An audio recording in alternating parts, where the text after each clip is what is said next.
दुनिया भर में 2 साल से जारी महंगाई की मुश्किल से लोगों को कोई राहत मिलती नजर नहीं आ रही। खाने पीने की जिस महंगाई ने लोगों को सबसे ज्यादा परेशान किया, अब की बार उसकी जगह रोजमर्रा में इस्तेमाल होने वाले प्रोडक्ट्स के दाम महंगाई को बढ़ाने वाले हैं।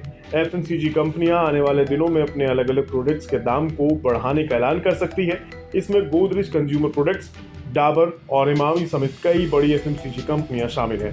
ये कंपनियां इस साल अपने एफएमसीजी प्रोडक्ट्स की कीमतों में 2 से 4% तक की बढ़ोतरी कर सकती हैं। कंपनियों को उम्मीद है कि कीमतें बढ़ने से इस साल के दौरान उनकी ग्रोथ को सपोर्ट मिल सकता है। पिछले साल लागत में कमी आने के बाद एफएमसीजी कंपनियों ने कीमतों में कटौती की थी।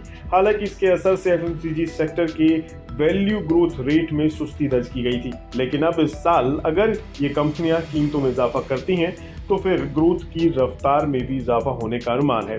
मार्केट एक्सपर्ट्स के मुताबिक कंपनियों का ये कदम आरबीआई के महंगाई दर को घटाने के उपायों पर ज्यादा असर नहीं करेगा। इसकी वजह यह है कि इजाफा सीमित है, लेकिन उनको ये भी कहा गया है कि अगर ग्लोबल समीकरणों या दूसरी वजहों से फिर ये कंपनियां दाम बढ़ाएंगी तो जरूर महंगाई के घटने का फायदा लोगों को मिलने में देरी हो सकती है।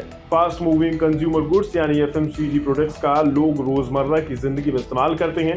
इसमें साबुन, शैम्पू, टूथपेस्ट, टूथब्रश से लेकर प्रोसेस्ड फूड और सॉफ्ट ड्रिंक तक शामिल होती हैं। इनकी कीमतें बढ़ने का असर सीधे हर किसी की जेब पर पड़ता है, जिससे हर घर का बजट बिगड़ जाता है। अभी ये कह पाना मुश्किल है कि इसका असर भारत के रिटेल महंगाई दर आंकड़ों पर कितना पड़ेगा, लेकिन जिस तरह से जनवरी में रिटेल महंगाई दर के घटकर 3 महीने के निचले स्तर यानी 5.1% पर आ गई है, वो सिलसिला ये बढ़ोतरी तोड़ सकती है। वैसे भी आरबीआई के कंफर्ट जोन में आने के बावजूद रिटेल महंगाई दर 4% के लक्ष्य से ऊपर ही बनी हुई है।